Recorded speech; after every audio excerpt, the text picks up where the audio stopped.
page after page after page of him just telling me things and loving me, and it's been truly amazing. Honestly, it has changed my whole life. Um, I now know him. I now know his voice. I am in and not out, as the Bible says. Like, hi, my name is Hannah. I am here to tell a testimony.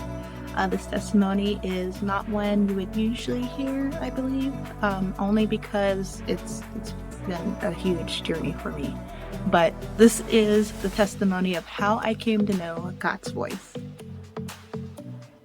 So I actually met Jeremy at a certain ministry school that we both attended. I was a helper. He was also there as a helper and then got kind of elevated to like a teacher. So I initially had met him there, but while I was there, we were doing a lot of cool things. We were casting out demons and healing the sick, preaching the gospel and all that good stuff, that a good disciple does. So I was there with my brother and we were all doing the thing and I was super excited and I was running. But the only problem is that I personally did not know how to talk to God. So I would go out and I'd do all the things and I'd cast out all the demons and I'd try to heal all the sick. So yeah, I'm saying, like, from myself, I tried to see, so bad. But that's how it was. That's how I assumed. Like, I felt like if I did not cast out demons, heal the sick, preach the gospel, then I felt like I was out and not in. Like God didn't love me. So I didn't have a real personal relationship with God. I just kind of did the things and just thought, oh, we're good. I did all this stuff. We're good. Which was not the case. And people would always tell me, other people that I hung out with who loved the Lord and ran well, they would always tell me, just get alone with God, sit still, and it'll happen. You'll have your secret place. So like, okay. So I'd go, and I'd sit in a room, and I'd close my eyes, and nothing. My brain went a million places except Jesus. So I was pretty frustrated with myself about that. And that just ended up me going lower and lower and lower into a pit of despondency and despair to the point where I became dry. I just didn't try to pray for anybody. I tried to hide. Wouldn't even want to go to the store because I always felt like I need to pray for someone. If I'm not praying for someone, I'm not good in God's sight. So I tried praying, but it just, nothing worked. I didn't feel like close to God at all. I always felt like his back was turned to me in a sense. At that point, I began to waver in my faith a little bit. So I turned back to things that used to appease me, make me feel better. So I turned back to eating way too much food. I turned back to video games. I turned back to just reading and watching whatever. And then I'd be doing that for a long time. Then I'd get this surge of oh no, Jesus, I love you. I don't love this stuff. And then I'd go right back up.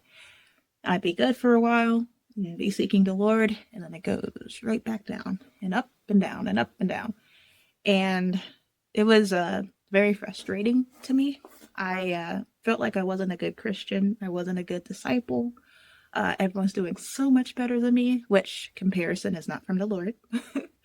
But that's how I felt. And it was not good. I knew I needed to make a change, but I just did not know how. I couldn't figure out how.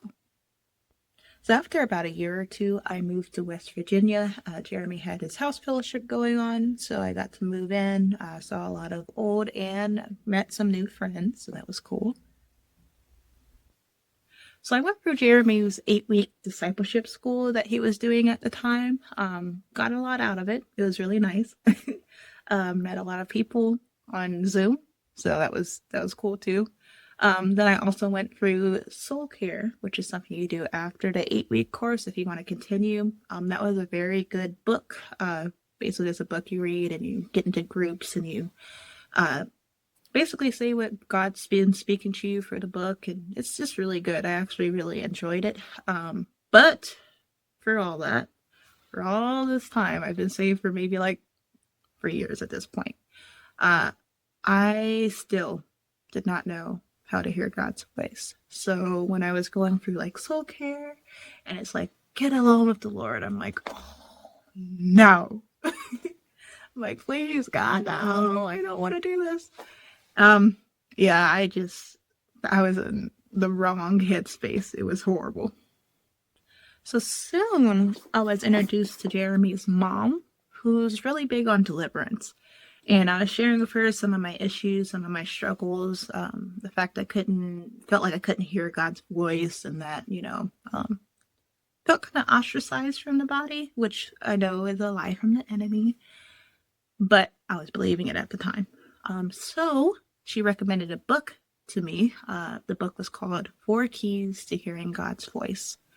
And she's like, oh, just, read this book. It might do some good for you. So I went and I brought the book and I read it, and it was awesome.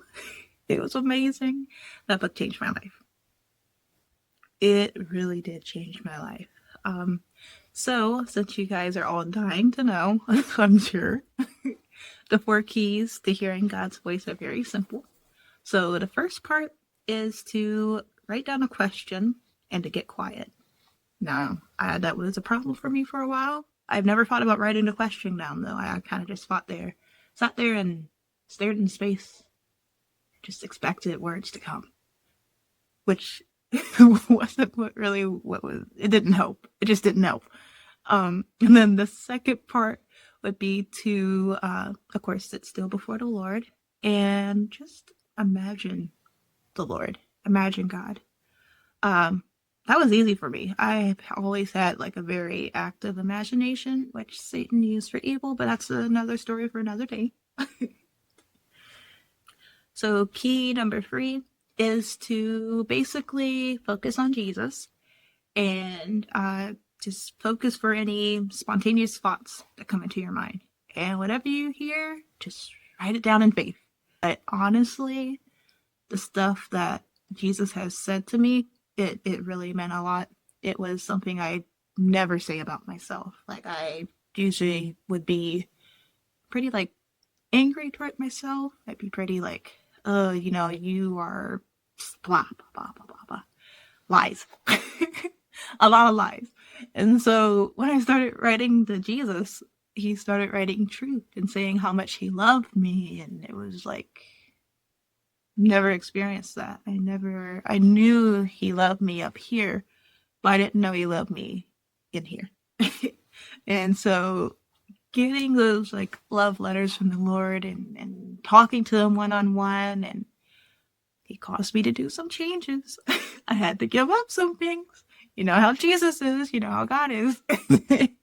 But he loves me. Like he loves all of us, but he's awesome.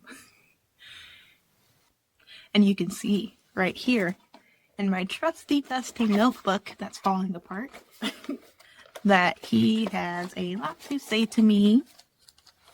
Wow, this is hard. This is a big book. Okay, yeah. So this is a good amount of writing that I do with him. Please do not zoom in. This is personal. So just page after page of him just telling me things and loving me, and it's been truly amazing. Honestly, it has changed my whole life. I now know him. I now know his voice. I am in and not out, as the Bible said. Like, it's mind-boggling. And the best thing is, I can still do all the things that I learned in the school. So yes, I can still cast out demons, heal the sick, preach the gospel. But the only thing is, now I can do it in love, because I know that God is love. And as I'm getting to know him, I am becoming love. I am becoming more like him every single day, every single encounter. And now I'm not just doing it to just check off a check mark on my day or just to rack up some numbers. I prayed for 5 people today. It is not like that. It is coming from a genuine place of love to the other person and care. Um, and that's changed my whole life. So, yeah, I guess that's my whole testimony. It's been so nice talking to y'all. Hello, everybody. Thanks so much for watching this video. I'm Jeremy Gilbert with the ministry Church Underground.